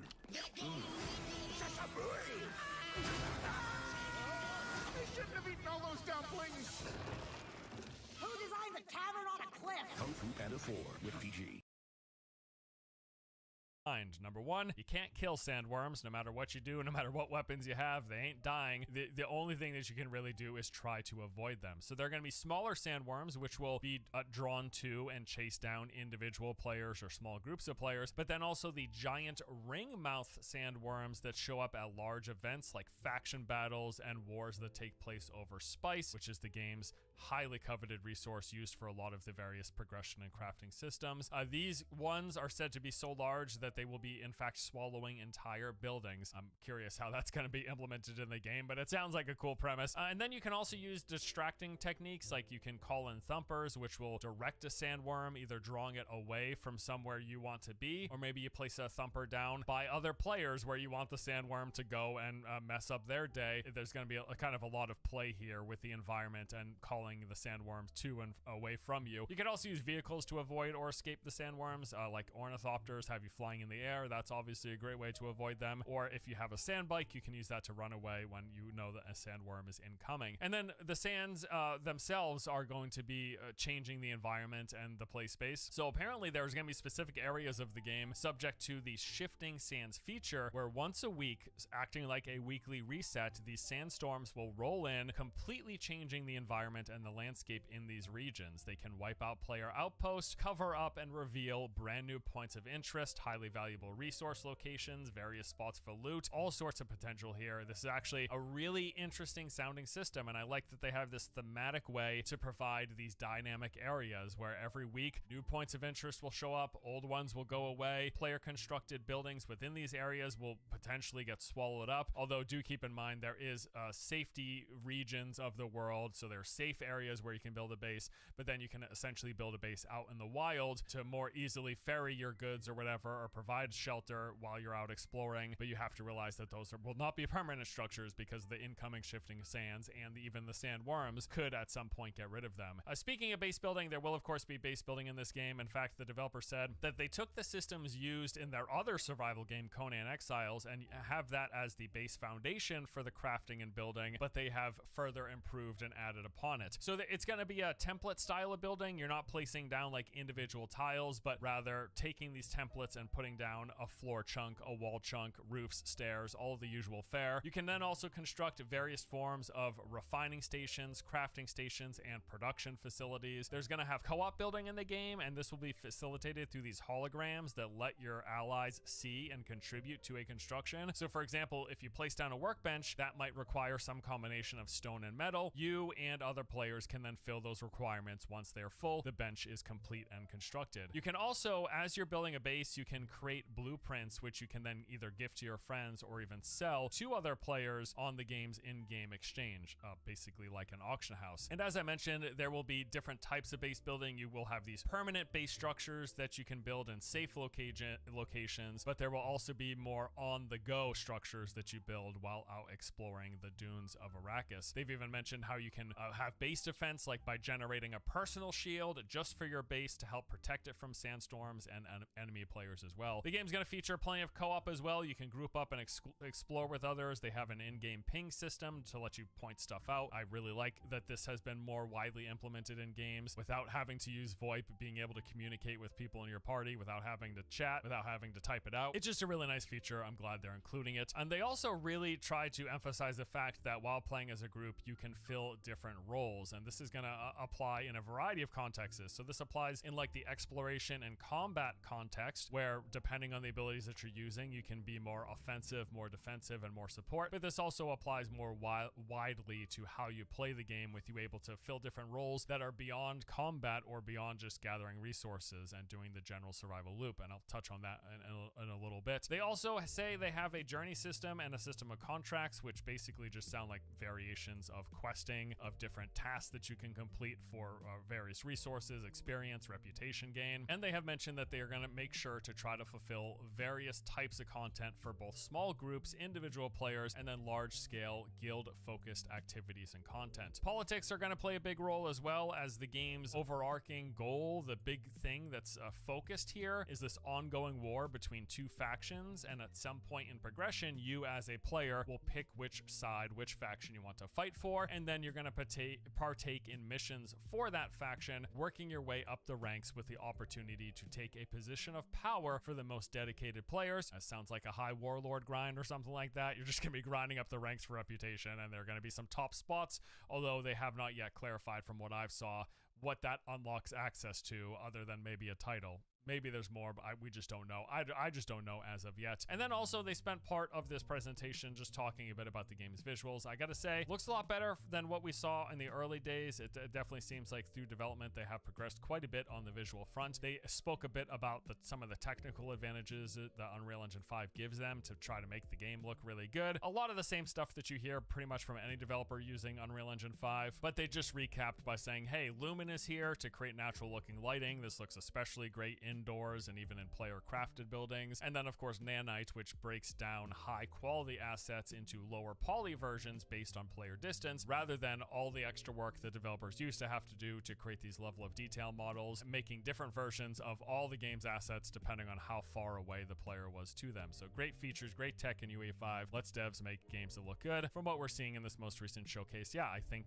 Dune Awakening looks pretty darn good. Now, towards the end of the event, they also released a new gameplay trailer, which had quite a few clips showcasing some of these in-game features and content. So we saw the intro, the basic survival start, where players begin with nothing and then go out scavenging for resources. We saw one of those small sandworms emerging from the dunes and then chasing the player. We got some great examples of crafting, with a player building a suit of armor, placing down pieces of a base, and even constructing crafting stations. There were a few shots of some ground and air vehicles on display. We saw traversal systems with players climbing the side of the mountain, which looked cool. There were some high-tech gadgets on display. We saw air combat with an ornithopter. We saw a little bit of magic use, such as these players levitating, combined with a few quick combat clips. There was also a moment in the trailer where one large, what looked to be like a guild base being constructed, and then finally players scouting out one of these in-progress large-scale combined arms battles taking place. You see like little players running around with their guns. You see ground and air vehicles all combined with explosions and shooting and tracer rounds and abilities. I mean, if done right and if it runs well and if it plays well,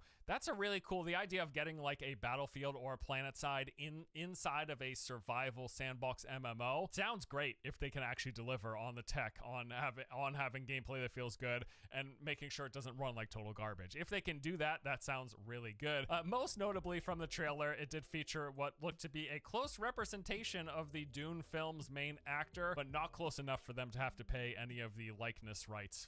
It's just like, got like the curly hair and like this same general face shape. I just thought it was kind of funny. Now, following this, we also saw an interview released with PC Gamer, where Dune Awakening's creative director discussed how they're pulling a lot of inspiration from old school MMORPGs. He said that Star Wars Galaxies was a huge inspiration for us. That is the style of MMO we really like, the old sandboxy MMOs. Then World of Warcraft came out and everyone copied that for a few years. Yeah, just a few years, or still do. But a lot of us are old school MMO players. Funcom's been around for a while, even made one of the originals with Anarchy Online. After that, he went on to talk about the fact that a lot of the old school MMO design then kind of splintered off into other genres in the post-WoW era. And this is he's on point here. He said the crafting part of MMOs became survival games with smaller private servers. MOBAs were like the MMO PvP mini games back in the day. The survival elements are a different kind of funnel into the game, at least that's the way I think about it, but I don't think they're miles apart. We like that concept that this is where survival games are. They are the sandbox break off of MMOs, and we can bring that back. And yeah, I mean, in my opinion, he is spot on here with this idea that what was once a part of a larger combination of features that we saw included in many of the in the early MMORPGs. A lot of that got spun off into different genres over the years, because after the success of WoW, it seems pretty much every subsequent MMO, with but a few exceptions, has kind of followed along that theme park formula that Blizzard helped bring into the mainstream and popularize. And then instead of getting other new kinds of MMOs over these years, we've just seen parts of that genre get spun off and turn into more focused games. So yeah, MOBAs kind of took the place of MMO PvP and just removed that long character progression time investment of having to level up a character and then gear it up and then do the PvP. They said, hey, let's just do the PvP, make it round based, you get gear, you level up, but all within like a 30 to 60 minute time frame of an individual game. And then yeah, survival games kind of took that sandbox element of some of those early MMOs and then consolidated it and shrunk it down into an experience on a smaller and more refined scale. And so instead of getting a lot of actual large scale survival sandbox MMOs, we get smaller survival games and theme park MMOs, and that's how it is. And they've said here that with Dune Awakening, they're hoping to bring a lot of that old school MMO into the now established version of the survival genre, and they hope to do this with a larger scale and a diverse way to play the game. And that's where some of the more MMO elements are going to come into play. Beyond just the large number of players on a server, this is where that old school MMO inspiration is going to come into play with Dune Awakening, because they discussed in detail during that showcase how players can fill various roles in terms of how they play. Of course, combat will be a focus. You can focus on going out and questing and doing PvE and grinding and collecting resources and all that stuff, or you can focus on the PvP key because a big part of the end game is going to be that big conflict with other players fighting over those valuable resources in that combined arms battlefield style gameplay. Those are going to play a big role in the game. It's even a focus of the end game. But in addition to that, or in exclusion of doing those things, you could choose to be a master crafter. You can specialize in making certain types of armor or weapons or tools and then sell the things you make on the game's exchange. You can also focus on being an architect, constructing these cool looking buildings of all sorts of different varieties and styles and selling those blueprints to other players. So instead of spending the several hours or days of making this really cool looking structure, they can just buy the blueprints, place the blueprints down, and then fill them up with the resources. But you can spend your playtime being the architect who builds those buildings and sells those blueprints. You could also focus on something like being a scout. They're going to have this system where you go out and explore the environment and you can actually map out the world, placing the key location indicators for valuable resources and points of interest, and then you can craft maps that you sell to other players. I did not realize that this was a thing. I wonder if this is going to largely pertain to those areas where the shifting sands come in weekly and change the landscape. Maybe it's the case. It seems like it might be the case that those areas will not be mapped out in-game by default for the players, but you will have players who go out and adventure every week and map them out and craft these maps that you can then buy from them. That sounds pretty cool. And then I would be hesitant to neglect mentioning one final thing that I thought was really cool that he mentioned towards the end of the video, where he said that if the game director were here, he would be saying, if the game feels really good to play moment to moment, the way you move in the world, the way you shoot in the world, driving, if those things feel great, and then you have this amazing universe around it, it's gonna be fine. And I will say absolutely for sure, we don't know if they're gonna deliver, but I think it's so important that they are at least acknowledging and considering this, because those things, if done well, can absolutely make for a good base game. And then all of these supporting systems and features, if your world is interesting to explore and navigate, if you've got satisfying progression systems and engaging content that can keep people coming back, those things combined with the great feeling gameplay, the great movement, the great moment to moment, the great action, the great traversal, those things all coming together can then turn a good game into a great game. We don't know how Dune Awakening is going to turn out. If they nail the moment to moment, the action, the gameplay, the feel, the traversal, the immersive world, we don't know how it's going to go, but I am so happy to hear that they are at least acknowledging that those things are important, because yes, that is the key baseline to making a good game. And then if the rest comes into play, maybe you end up with a great game. So when are we going to get to play Dune Awakening? Well, as I mentioned, it is slated for release this year. They have said that closed beta tests have been running for several months now and that they are going well, according to the developer. Their plan is to slowly but surely invite more players over time, and they will be working with the community and taking feedback to help improve the game, yada yada, all the stuff you hear from any game that's in beta testing. If you are interested, there is registration available over on the official website. It is still open, and they did mention that we should expect to start seeing a lot more about the game as we progress throughout the year. They also mentioned that this event here, which was called Dune Awakening Direct, this was episode 1. There will be plenty more of these in the future as well. So I'll keep an eye out and I will keep you guys up to date with any major and interesting new information that comes from them. I gotta say, yeah, I'm really looking forward to this one. I do like what we've seen of the game thus far, and I'm hoping it turns out well. Also hope that we see some sort of large scale open testing prior to the game's release so we can get our hands on it and see if it plays well, if it runs well, and if all of these systems and features they've talked about end up resulting in an engaging gameplay loop. They certainly have some big shoes to fill, following on the back of Pal World, Enshrouded, and Sons of the Forest, if they want to be considered 2024's best new survival game. And well, we'll find out sometime later this year. But that is all for today. Thank you as always. Hope you enjoyed this update, and I'll see you next time. Take it easy. When your door is always open, so is the fridge. With Pick and Save, you get the same great prices, deals, and rewards, whether you shop in-store, pickup, or delivery. That's a win-win-win. Pick and Save, fresh for everyone.